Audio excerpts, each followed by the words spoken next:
Thank you, Sister Lovely. Maayong gabi. Hanggang doon na lang po yun. Magandang gabi po sa bawat isa. And it's a privilege for me to be here to preach the word of the Lord. And ako po ay nagpapasalamat dahil hindi niyo ako nakikita para makita lang natin ang Panginoong Diyos. Amen, amen. Sige po, palakpakan po natin ang Panginoong Diyos. Hallelujah. And I was told by my regional superintendent, it's a sin for me not to mention this. Sabi po sa atin ng ating Astral Asia Regional Superintendent, Bishop Mark Morris, please send my warmest greeting to Mindanao people. Pinararating niya po sa inyo ito.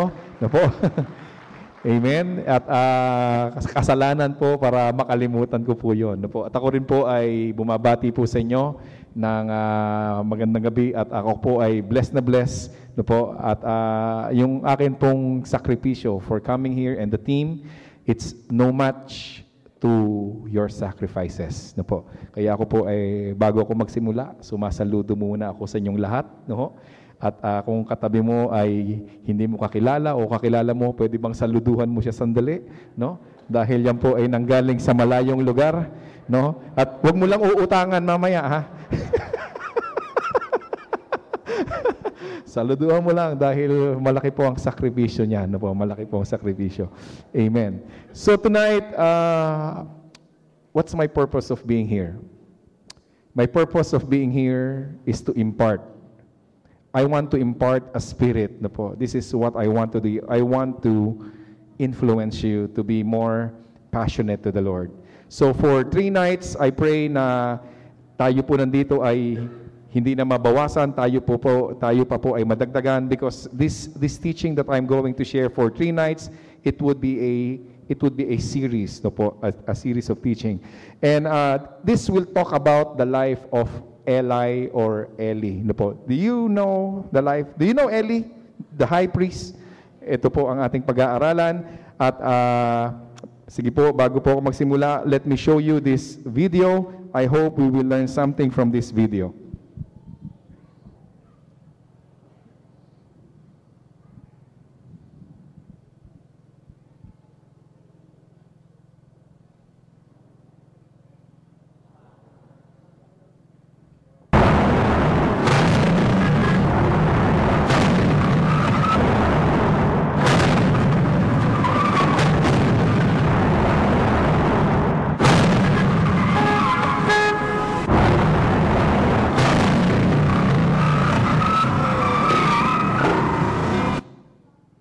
Amen. Yan po ay, red means what? Sa Philippines, it means go. Nevertheless, what I'm trying to point out here is this. If we, when we talk about traffic, when we miss those little indications, it will cause disaster in our life. Miss those indicators, maliliit na indicators po yan, red, yellow, green, miss it, medyo we will be in trouble. The same goes with our ministry. Pareho din po sa ating ministeryo. Pag na-miss po natin ang mga indicators along the way in our ministry, it could spell trouble in our ministry, it can spell trouble in our family. Kaya ito po ang ating titignan sa mga nagmiministeryo, mga kapastoran, na katulad ko po, mga asawa ng pastor, mga anak ng pastor, mga impostor, lahat na po ng pastor. Tingnan po natin ito, what would be the indicators, kung ano po ang, para po, we will always be taking that righteous path. Tonight, I would like to talk about Eli, but before I talk about Eli, I would like to point out our worldwide theme. It is living the word, worldwide. Ito po ang inadapt ng General Assembly last year, no po, Living the Word. And I would like to get one word there, and I would love to expound it. It is found in 2 Timothy 1:6. This is what Sister Lovely have read a while ago. It is about fanning the flame. We will be fanning the flame, and this is what we would love to share about, no po, fan into flame. No po. Ito po ang gusto ko pong bigyan ng buhay ngayong gabi. At pwede po tayo sandaling yumuko at tayo po'y manalangin sandali. Panginoong Diyos, kayo po ang pumawi ng aming pagod ngayon. Many of my brethren came from far places, Lord, and they have not rested yet. And they have forgo rest tonight just to listen to you, Lord. May they hear not me, Lord. May they hear me not, Lord, but may they hear you. And as we hear from you, encourage us, nourish our soul, Lord God. Refresh our soul tonight. And Lord, make us a better person bago po matapos ang convention na ito. I commit to you this wonderful evening, Lord God. Thank you for this cool evening. And this I pray in Jesus' mighty name. Amen. Amen. So tonight we will be talking about fan into flame. Ayan, no po, yung ating puso na naglalagablab para sa Panginoon, ito po ang ating pag-aaralan. And it would be a 3-night series, and we will be expounding on the word fan. No po. And F will stand for fueling our passion. That would be it for tonight. No po. Tomorrow night, and I pray you will still be here. Tomorrow night we will be talking about airing our vision. No po. Do you have a vision? We have to air it, no po. And it means we will be nailing our destiny. Can we really nail our destiny? Ito po ang ating pag-aaralan po sa buong convention po na ito. And as I have said, we will be talking about Eli. Why Eli? Because Eli is a high priest. Eli was a pastor. No po, siya po isang pastor. He missed those indicators, and he had a troubled life. Troubled ministry, troubled life. No po. At ito po ay isinulat para tayo po na mga makabagong saserdote. Tayo pong makabagong saserdote ay makita po natin ang buhay ni Eli at nawa, hindi na po tayo magkamali, hindi na po natin tularan ang kanyang mga yapak. No po. So ngayon po, papakita ko po sa inyo kung ano po ang isang saserdote. This is a high priest, no po, just like you and just like me. Maring iba lang po sa pananamit.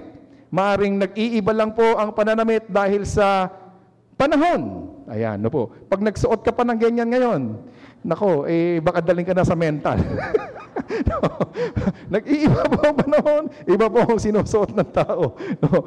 And ano ba ho ang high priest? Tignan na lang po natin yung kanyang, ang trabaho ng isang saserdote, ang trabaho ng isang pastor. No po. Ang trabaho po ng isang saserdote, number one, this is who he would be or how he was empowered. His anointing differs from an ordinary priest. Ayan, iba po ang anointing. Kaya po, yung iyong pastor na katabi, anointed ng Panginoong Diyos yan. Amen ba yan? Huwag mong aawayin yan. Pag inaway mo yan, lagot ka sa Panginoon. Iba po ang anointing po ng isang high priest na po.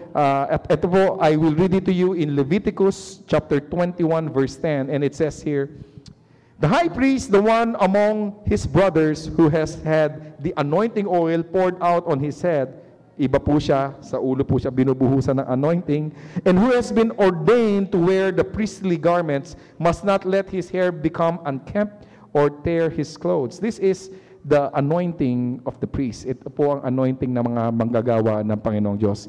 Number 2, ang kanya pong ginagawa, po, it is to offer the sacrifices on a Sabbath.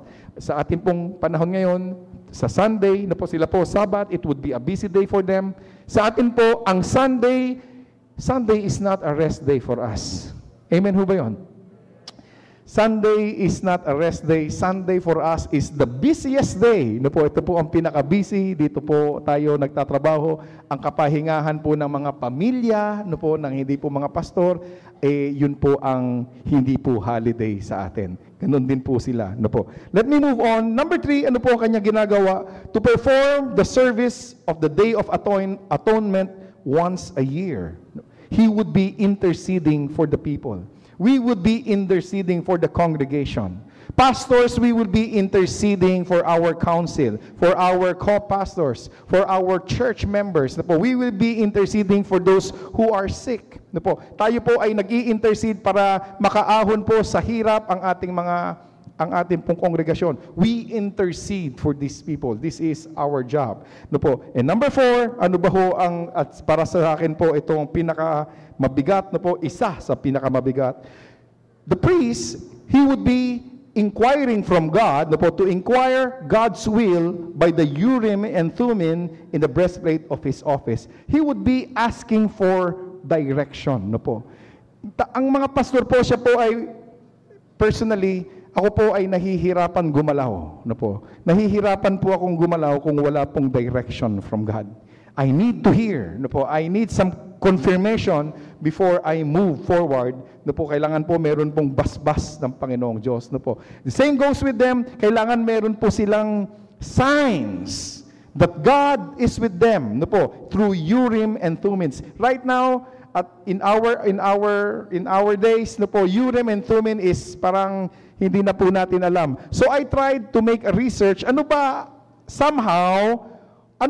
ang itsura ng Urim and Thummim? Ito po ang itsura po, more or less, ganyan po. Ito po ay kanilang sineshake, para pong magpupustahan po sila. Sineshake po yan. Tapos sa isang lata, and then paglabas po, pag yan po ay nagliwanag, pag umilaw, pag nag-glow in the dark, pag yan po ay nag-glow in the dark, sabihin nila, confirmed by God. We will move on. If it doesn't glow, it means there is no confirmation. In other words, the high priest, they always ask God for a sign. And this would be one of their instruments, asking God for a sign. What a privilege, What a privilege. What a privilege, what an honor, And what a responsibility na ibinigay po sa mga saserdote, Ito po ang isang high priest. Ito po ang isang pastor. Isipin mo, magpapastor ka sa isang iglesia, and you would be taking good care of this flock, and you would be asking God, what direction are we going to take? Church, that would be very, very tough for a pastor. I tell you. Pag tama, nasisisi. Pag mali, nasisisi rin. Di ba? Napakahirap. Kaya very important po na nag-i-inquire tayo sa Panginoong Diyos. And so, let me move on with this. This is now the chart how Eli, Eli or Eli, I will be interchanging how I would be pronouncing it. Dito po nangyari kung bakit po siya isang saserdote. It came from Aaron, the first high priest. Aaron had 4 children, and ang children po na lumabas na mga high priest came from the line of Eleazar. Ayan po ang mga pangalan ng mga sikat or mga saserdote na sunod-sunod. And then, the 7th high priest, I don't know why, it was transferred to the line of Ithamar.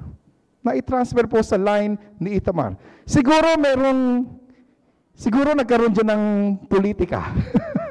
Siguro nagkaroon po dyan ng eleksyon. Siguro nagkaroon po dyan ng, hindi ko po alam, ako po naghahaka-haka lang. But nevertheless, if we will not put colors into it, in other words, how come that the line of the high priest was transferred to Ithamar? I don't know, but this is what I would say. It would be a great privilege. It would be a great honor. Also, it would be a great responsibility. Napakabigat po. Napakabigat po na ikaw na ang high priest ng buong Israel. Are you with me? Can we say amen to that? Amen. Ayan, tinitignan ko lang po kung tayo po gising pa. napakabigat pong responsibilidad yan. Biglang ikaw na. Privilege, yes. Honored, yes. But responsibility, also yes. Gusto ko po yung ilagay sa ating kalalagayan ngayon. Hindi ho lahat ng tinawag ng Diyos ay umuoo sa Diyos. Tama ba ho ako? Tama ba ho ako? Huwag mong tignan yung katabi mo. No?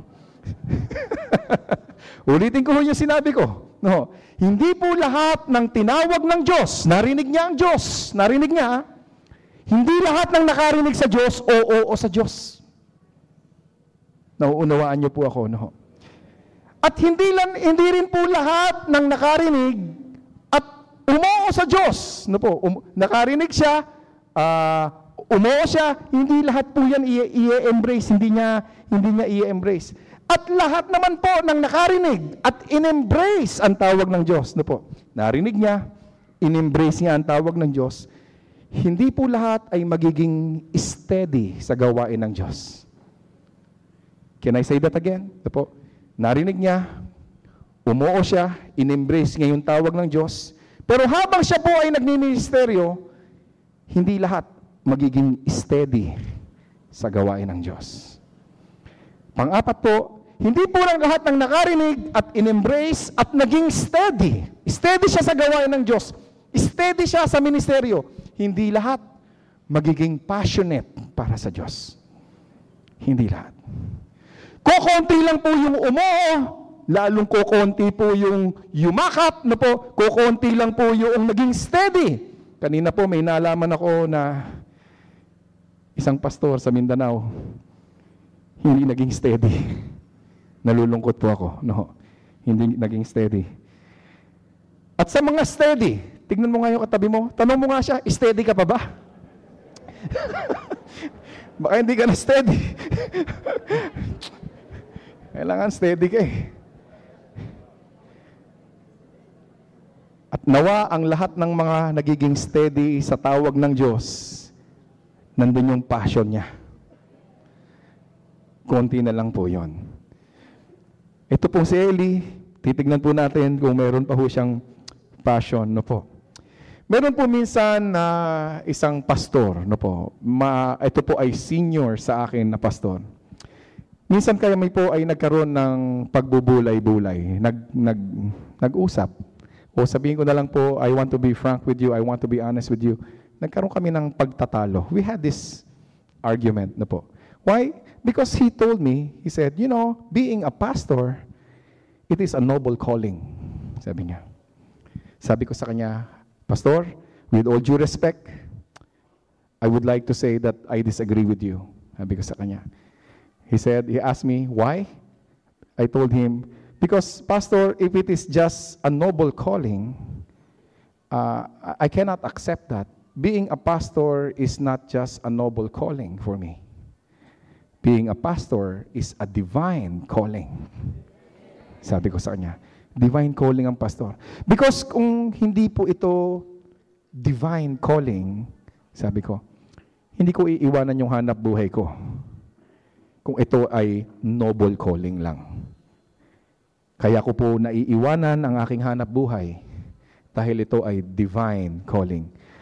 Mahaba po yung pagtatalo na yon, matagal po ang aming disagreement. Everybody is entitled to his own opinion, so we parted ways as friends, no po. So, let me move on, no po. Bakit po ako very fervent po dito na hindi ito noble, this is divine. Maraming noble calling, no po, teacher, no po, doctors, attorney, engineers.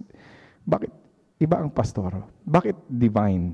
I want to prove my point, no po. One, because I call this the divine calling. Why? Because the one who called me is divine. Galing ang tawag na to sa Diyos eh. Galing ito sa Kanya eh. Kaya ito ay highest calling, ito ay divine calling because it came from God. And God, in His heart, ang nasa puso po ng Panginoong Diyos ay to save the lost. Amen ho ba yun? This is the very heart of the Lord. This is to save the lost. Ano po? Hindi niya, alam niyo po, pag ako po ay nananalangin at nag-e-evangelize, minsan, pag nag-uusap kami ng Panginoong Diyos, kayo po ba ay nag-uusap ng Panginoong Diyos sa panalangin? Kakausapin ko siya, Panginoon, sabi ko sa kanya, Panginoon, bakit hindi mo na lang utusan ang iyong mga anghel at yun na lang ang mag-evangelize para mabilis? Nakakausap niyo ba ang Diyos ng gano'n? Sabi ko, bakit tao pa ang sinabihan mo na mag-evangelize? Bakit hindi na lang yung anghel magpakita? Hindi na lang anghel ang magpakita para mabilis na makakilala ang sanlibutan sa Panginoong Diyos. Naiisip niyo ba ho yun? Sa aking kakatanong ng ganoon, finally, sumagot po ang Panginoong Diyos. Sabi niya sa akin, Anthony, hindi pwedeng anghel. Sabi ko, bakit hindi pwedeng anghel? Kasi ang anghel, hindi, mali yung diction ko eh. Anghel ang nasabi ko, anghel, no. Hindi pwede ang anghel eh. Bakit? Ang anghel walang patotoo. Ikaw meron. Ikaw paniniwalaan. Dahil ikaw galing sa putik at binago ng Panginoong Diyos. Ikaw ang mag-share sa mga tao para maligtas sila. Kaya hindi anghel. Kaya, uulitin ko po, highest calling because it is divine. He was the one who called us, na po. That responsibility was not given to angels who save the lost. The responsibility was given to you. It was given to me. And third, why it is the highest calling? Because we are the pastors, nauunawaan niyo po ako, we are going to do this vocation or profession. Na po, gagawin po natin itong trabahong ito, whether we are paid or we are not paid. Wala ba ako maririnig na amen doon? Parang ayaw ninyo, no ha? Uulitin ko, whether bayaran mo ko o hindi mo ko bayaran, gagawin ko pa rin to. Kaya po, amen? Di ba ho? Kaya po ito ay nagiging highest calling. Uulitin ko lang ho, kasi tinatalo po ako ng makina, no ho? Baka naririnig niyo pa ba ho kahit may makinang tumatakbo? Po. Bayaran mo man ako, pag binigyan mo ako ng love gift, salamat po. Pag hindi mo ako binigyan ng love gift, salamat pa rin, no? Pero yung pag-share ng gospel para maligtas ang sanlibutan, tuloy-tuloy pa rin yon para sa Panginoong Diyos. Amen. Hallelujah. Woo! Salamat sa Diyos at tapos na po ako sa introduction. Magsisimula na po ako mag-preach. Now, I want to talk about the life of Eli. Ito na po yung final introduction sa buhay ni Eli. Gusto ko munang i-introduce si Elkanah. Bago si Eli, si Elkanah. Do you remember Elkanah? The father of Samuel. No po. Hindi Pastor Sam Dadulo. The father of Sam. Okay. Before I introduce Eli, let me introduce to you Elkanah. Sabi po dito, there was a certain man from Ramat Haim, a Suphite from the hill country of Ephraim, whose name was Elkanah, son of Jeroham, the son of Elihu, the son of Tohu, the son of Soph, an Ephraimite. He had two wives, one was called Hannah and the other Peninnah. Peninnah had children, but Hannah had none. Year after year, this man went up from his town to worship and sacrifice to the Lord Almighty at Shiloh. Wow! This was how Elkanah was introduced. He was introduced as a very committed person.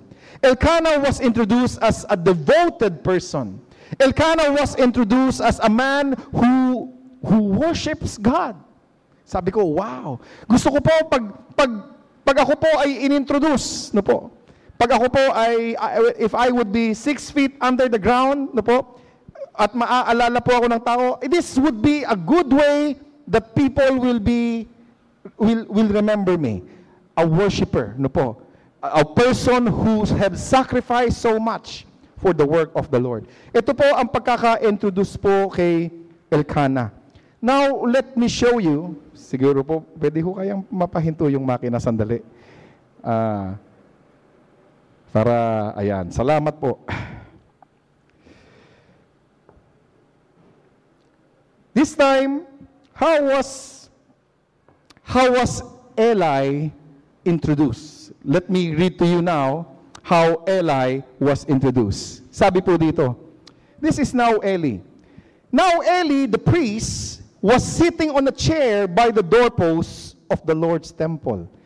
This was the first time that the name Eli came out from the Bible, first time, and this was how Eli was introduced, sitting on a chair by the doorpost. Ipapakita ko po sa inyo si Eli at it would be something like this.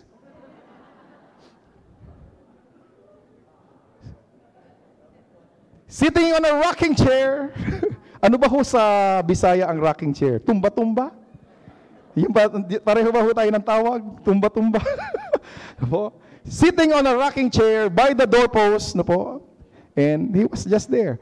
The point is, pag ganyan po ang itsura ng, pag ganyan po ang scene, pag ganyan po ang picture, it talks about rest.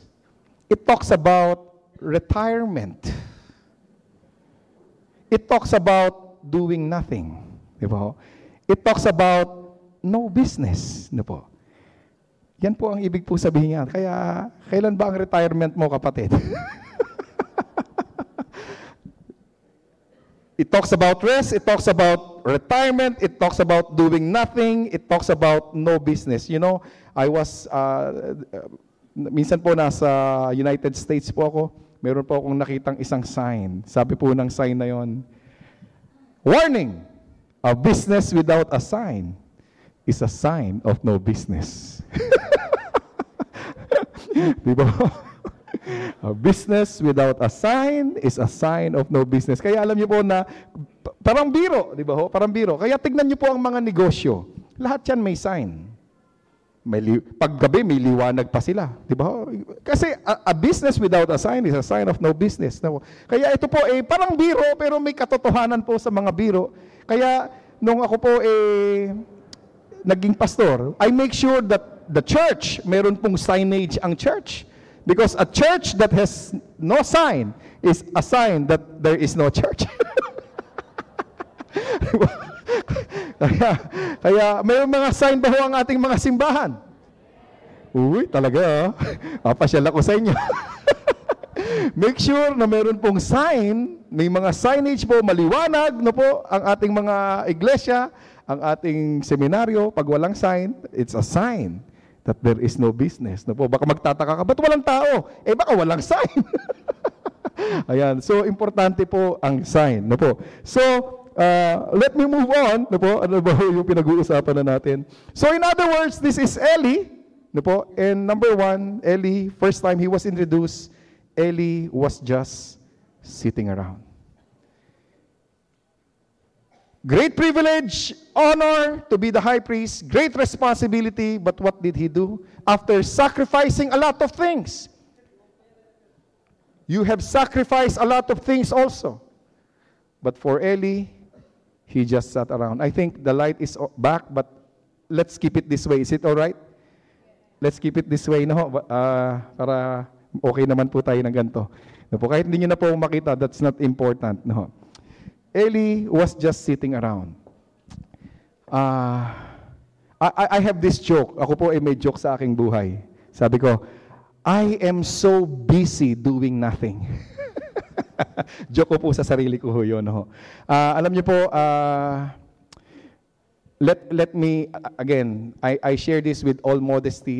I share this because I want to impart to you.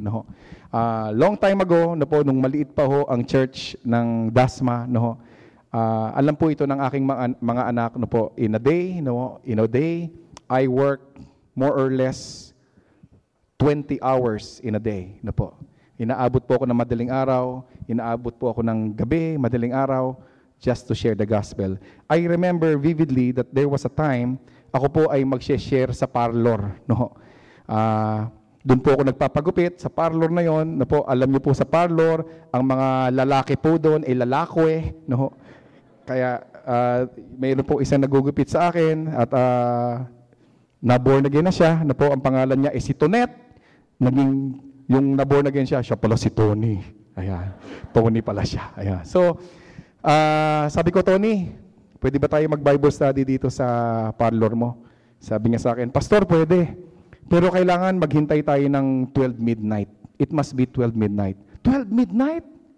Oh, Pastor 12 midnight lang maglalabasan sa lungga yung mga kabaro ko. Sabi niya. Sabi ko, bakit 12 midnight? Kasi Pastor, yung mga kabaro ko and sa different parlors, sabi niya, sila po ay at 11 o'clock, okay na sila, free na sila, pupunta sila dito sa parlor na ito at dito sila magsasyabu. 11 o'clock to 12 o'clock, titira kami, tapos sa 12 o'clock, pwede ka na mag-Bible study. Sabi sa akin. Ganon, sabi ko, ganon. Sige, sabi ko, 12 midnight, Bible study tayo, call. So, naghintay po ako ng oras na po hanggang dumating po ang 12 midnight. And 12 midnight, when I was there, truly enough, they were waiting for me. So, makikita mo, may maganda rin pala sa shabu, no? Gising na gising sila. Ako, antok na ako. Sila gising na gising, no? Dilat. So, turo po ako ng Bible study. At meron po, nagturo po ako ng Bible. I told them how God loved them so much. God hates yung kanilang, God loves the homo, na po, at mahal po niya ang mga bakla, pero hindi po niya mahal ang kabaklaan. Naunawa niyo ako ron. Na po. So, I have shared to them, and after the sharing, na po, after the Bible study, yung isang, paano ko ba tatawagin yun? Lalaki. Ang pangalan niya ay Cindy. Na po. Si Cindy. At si Cindy po ay nagpalagay na po siya ng bumpers. Na po. At siya po ay, first runner-up sa beauty pageant, gay beauty pageant na po. Bumper na po siya, ganito. Pag hinawakan mo siya, pambira, kutis babae na. May ini-inject po sila eh. Later on, sinare nila, yung ini-inject nila sa akin. Sabi ko, kahit i-share nyo yan, hindi ko i-inject sa akin yan. No? Ini-inject nila yan para magkutis babae sila. And ito pong Cindy na ito, tumanggap po siya sa Panginoong Diyos. Sabi niya, talaga bang mahal ako ng Panginoong Diyos? Sabi ko, talagang mahal ka ng Panginoong Diyos. Later on, tinanggap niya si Jesus at nalaman ko ang pangalan niya po ay Jim. Jim. Si Jim po ay pagkatapos ng lumalim sa Panginoong Diyos, siya po ay pumunta sa Pampanga sapagkat ang kanya palang kapatid ay pastor. Later on, kinumbida niya ako dahil bakit po siya po, itong si Jim, kakasalin na. Ayan. Kita niyo si Jim, ha? Yung Jim po, hindi po yung nasa kanan, no? Yun pong nasa gitna, yun po si Jim. Gusto ko lang maging malinaw, no? Ayan po si Jim, na dating Cindy, no po, siya po ay naging Jim, no po, at natutuwa po ako, sabi ko nga, binibiro ko siya, Jim, mukhang mas maganda ka pa sa mapapangasawa mo. But anyway, no po, yung sa aming serious talk ulit ni Jim, sabi nga sa akin, Pastor, salamat, pinakilala mo sa akin si Kristo. Nalaman niya kung ano ang kanyang tunay na kasarian dahil meron siyang Panginoong Hesukristo sa kanyang buhay. Hallelujah. Ano po? Praise the Lord. I have done that long time ago. The question is, am I doing it now today? Do I still have that eagerness, that passion to share the Word of God today? Just recently, again, let me reiterate, I just want to impart to you, no matter how busy I am in the ministry, no matter what position they gave me, I always want to be in the field. I always want to be there. Ayokong mawawala sa field, sa grassroots, dahil pag nawala, ang feeling ko, pag nawala ako doon sa grassroots, mawawala ako ng balance. Mawawalan ako ng, I will lose my bearing, in other words. So I always want to be in the grassroots.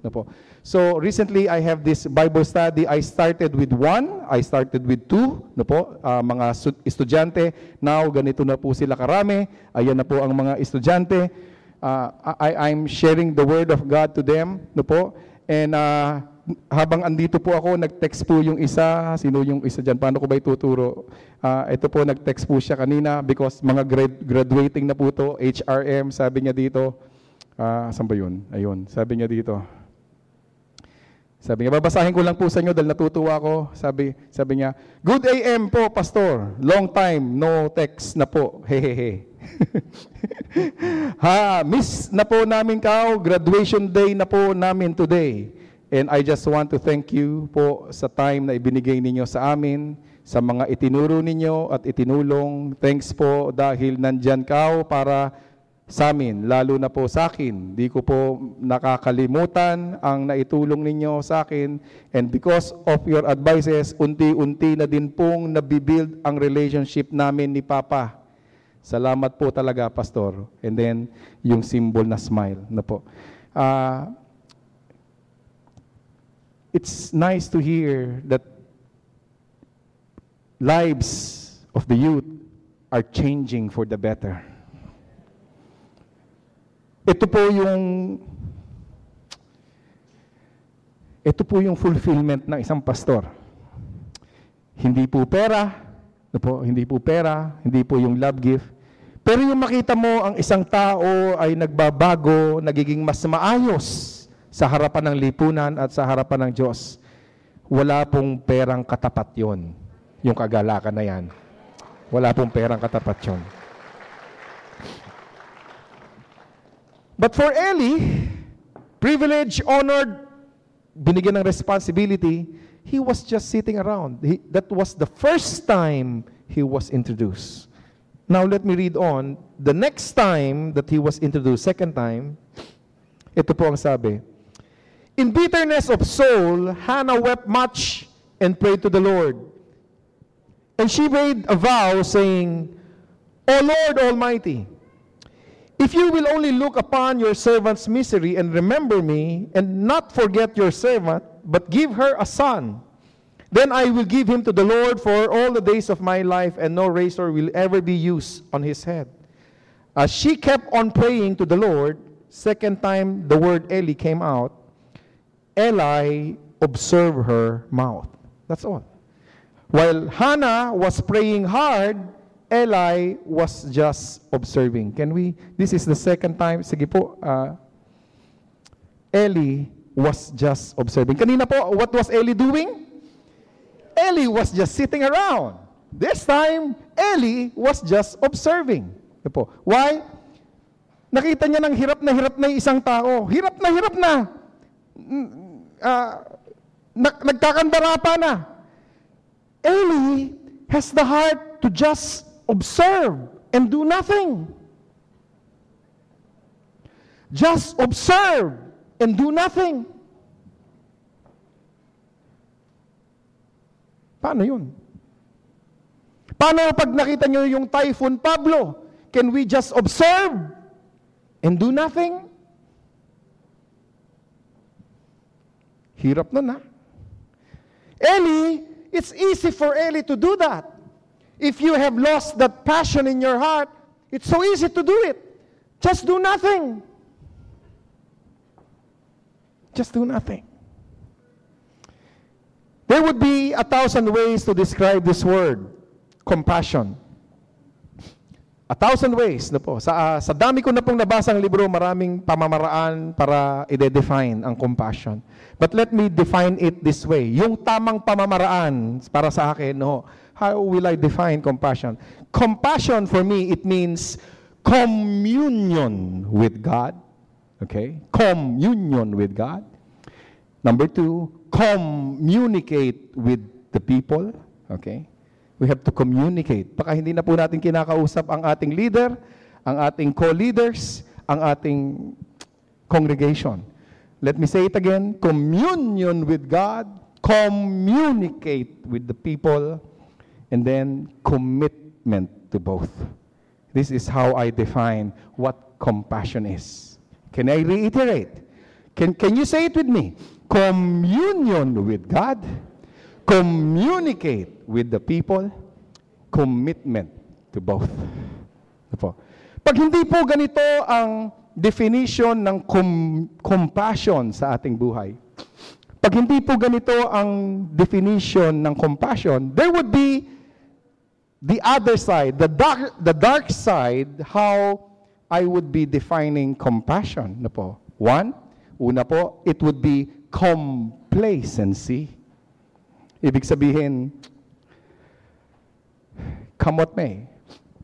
Pwedeng meron, pwedeng wala. We will not make things happen. Complacency. Po. And if we are already complacent, then compassion, how will I define it? It would be compensation. Magkano akin? May makukuha ba ako dyan? Pag magba-Bible study ba ako dyan, magkano ba bigayan dyan? Compensation. At pag ganito na po ang takbo ng utak natin, complacency, compensation, mauuwi ka sa comatose. Diyan ka na mauuwi. Hirap yan. Mahirap yan. No? So, ito po ang nangyari po kay Eli. Siya po ay nag-o-observe na lang. The third time that Eli was introduced, Mommy, can I have tissue, please?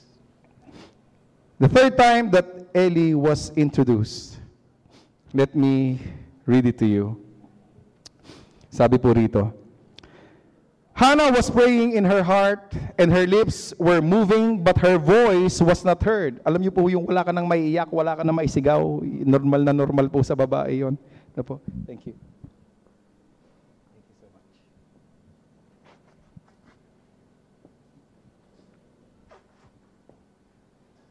Excuse me.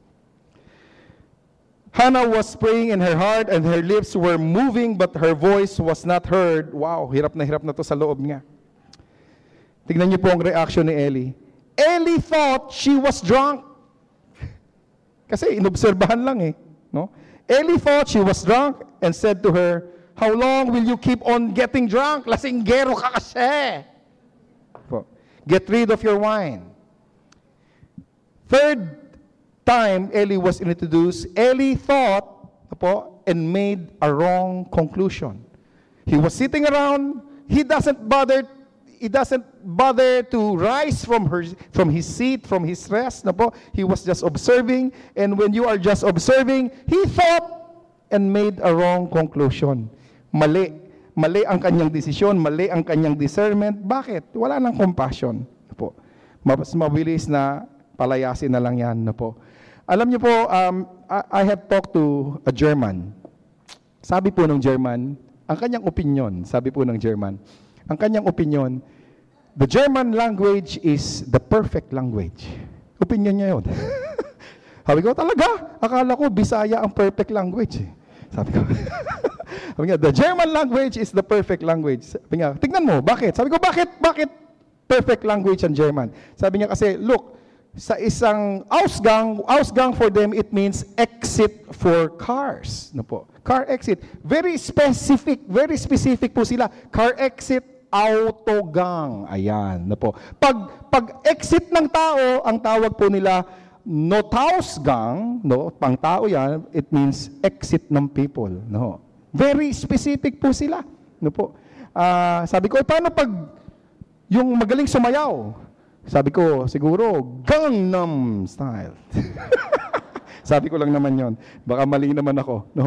So, kaya perfect daw po ang kanilang language. Very specific po sila. Sabi ko, pambihira, oo nga Ang Tagalog language po natin, ang Filipino language, masyadong kulang-kulang. Maraming kulang. Tignan niyo po, tulungan niyo po ako. Ano ba ho sa Tagalog ang mathematics? Naku, wala. Hirap, no? Ano ho sa Tagalog ang square root? Square. Ano bang square? 4 na sulok at may ugat. Ako, pambihira, mahirap Tagalogin. Ano ho sa Tagalog ang cellphone? Ako, pambihira, wala pa rin. Ano ho sa Tagalog ang sunglasses? Hindi nyo alam yun? Yun, alam ko yun eh. Shades. Di ba? Shades, naka-shades, di ba?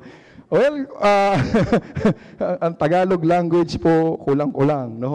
At ito po ay kinompound ng maraming dialect, no po. Minsan po, I appreciate Pastor Sam very much. Kami po ay hatid sundo ni Pastor Ram. Pastor Sam, maraming salamat po. No po. At minsan, papasok kami ng gate ng school.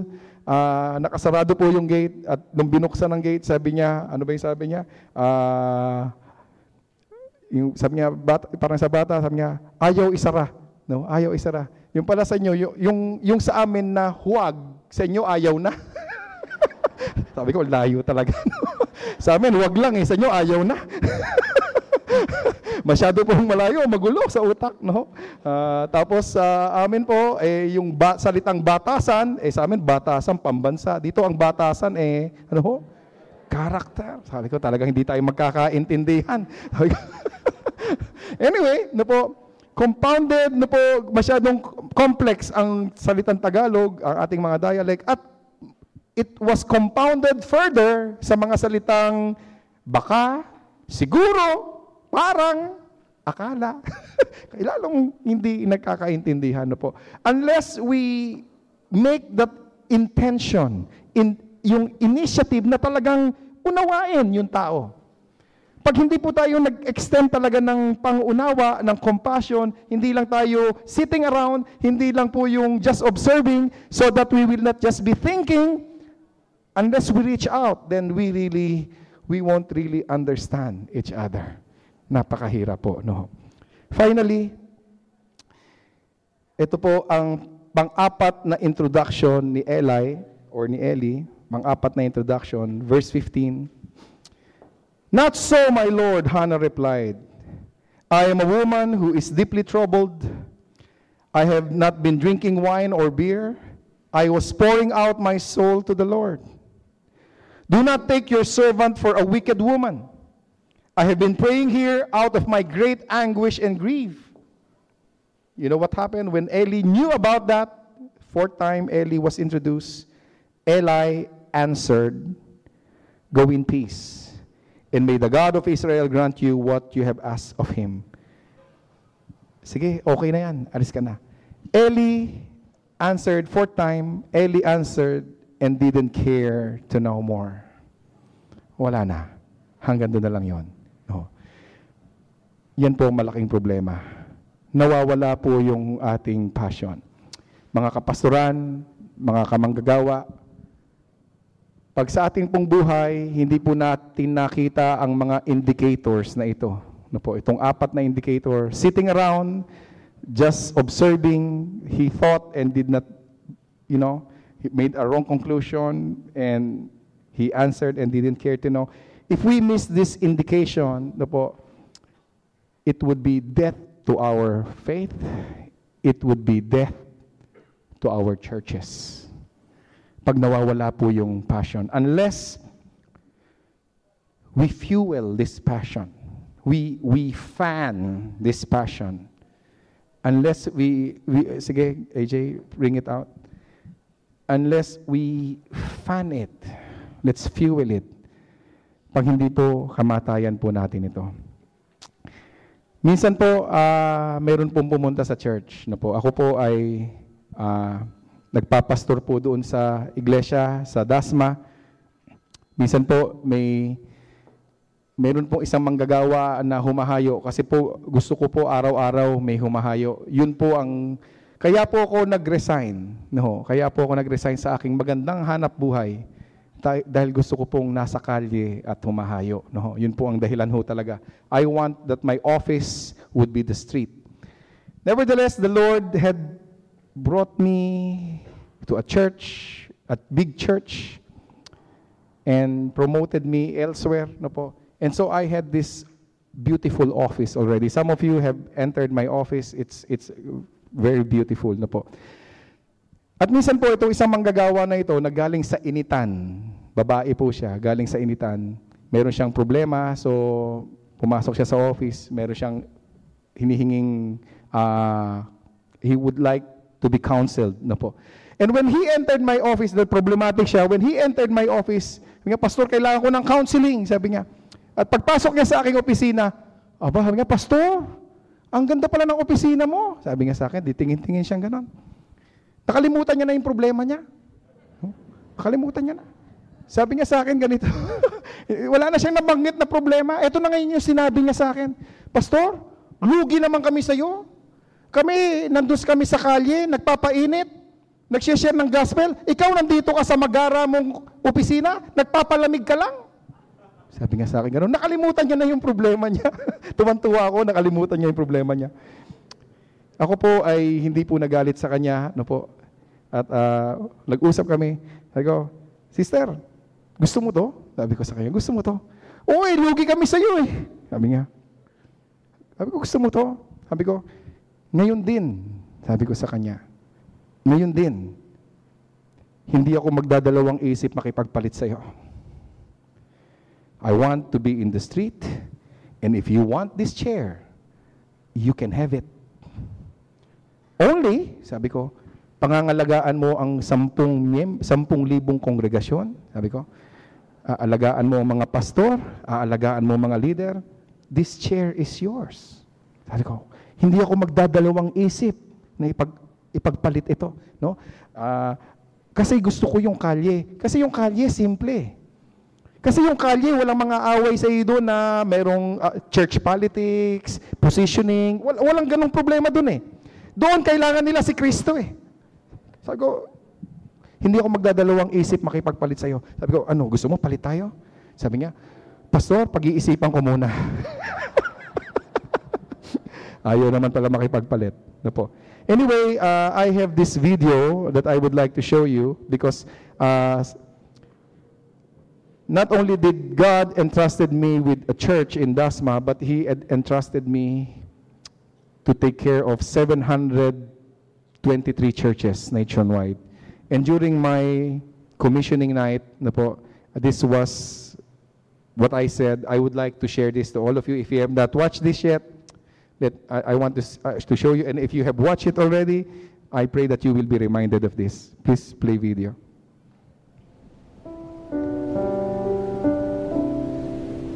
Our Lord Himself demonstrated that He who would be the leader of all must first of all be a servant. Servant leadership is what God calls us to do.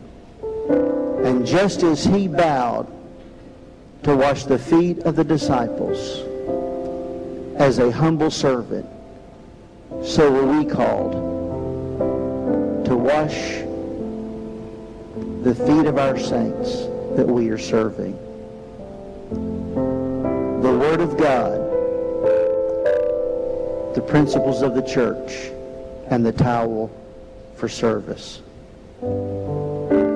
I've mentioned that Brother Mark and Sister Remy, they are the embodiment of history. As I look at you and Gigi and your beautiful family, you embody hope for the Church of God. I am in the ministry by the grace of God because God called me, and I thank God for the calling of the Lord. And whatever I have accomplished not because of my own strength nor wisdom, but with Apostle Paul, he said, I have accomplished it because of the grace of the Lord. And I thank God for the Church of God that built me up. And my heart desire with my wife is to serve the Lord for as long as I'm strong. There's no retiring in the ministry for me. Thank you for your prayers. You are my family. I love you. God bless. And I know it is the Lord calling me here. And my only problem is, Lord, gusto ko nasa kalye ako. Ayoko mawawala ron. If you go higher in the position and I would lose that ministry in the street evangelizing, I tell you, it pains me so much.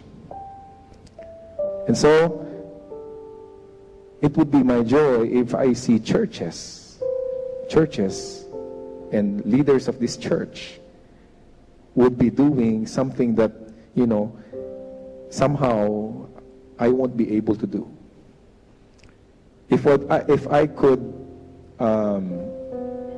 influence you,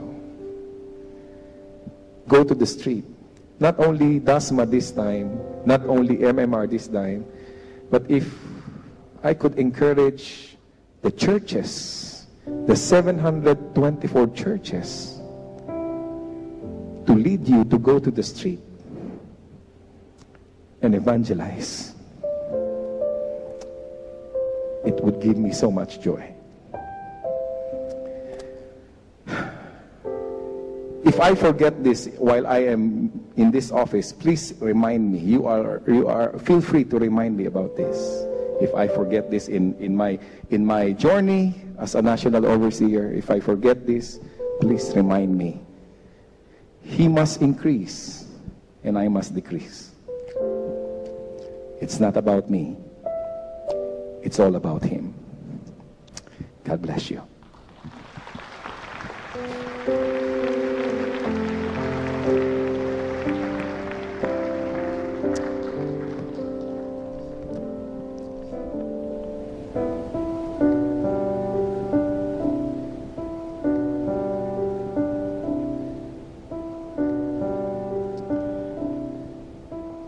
Tonight, as we close,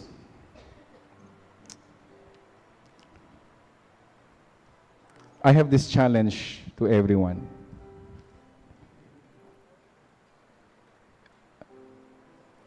Only a few months pa lang po ako as national overseers, as a national overseer. And I could see how tough the job is, I tell you. Very tough. Nevertheless, I have never aspired for this position. Never. Never aspired for it. Never dreamed about it. Again, let me reiterate to you, I want to be down there in the street. That's my job. And I challenge you, if you want this position, please take it. It's not a problem to me. But since the Lord had placed me here right now, dito ako nilagay ng Diyos,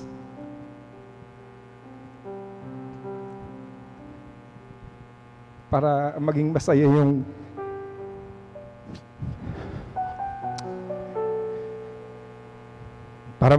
yung kalalagayan ko rito. Hindi masaya kasi rito eh. Para maging masaya to, it's my joy to see if your churches are growing. If your churches are doubling in size. If pastors are passionate for the Lord and passionate for souls.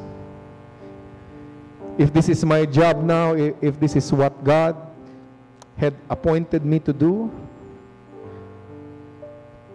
to rekindle that fire that is in your heart, why God have called you to be pastors and workers, if this is what God had called me to do, let it happen tonight. If you have lost that passion for God, if you have lost that passion for souls,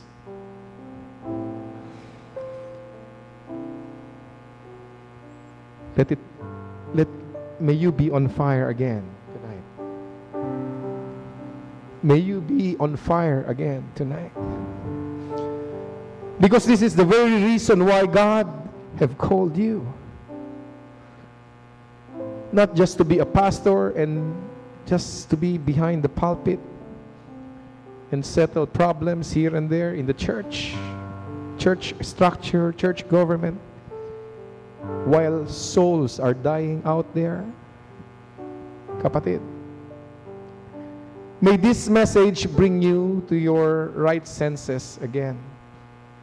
Kaya ka naging pastor. Kaya ka tinawag ng Diyos para magpastor. Para iligtas ang naliligaw. Yun ang dahilan at wala nang iba. And if you think that passion have somehow medyo naglaylo, medyo nanlamig ng konti, medyo rest muna, this message is for you. As my wife and the worship team sings this song, allow us to minister to you. And if this is the message for you, can I invite you to the altar of the Lord? And I desire to pray for you. Come, in Jesus' name.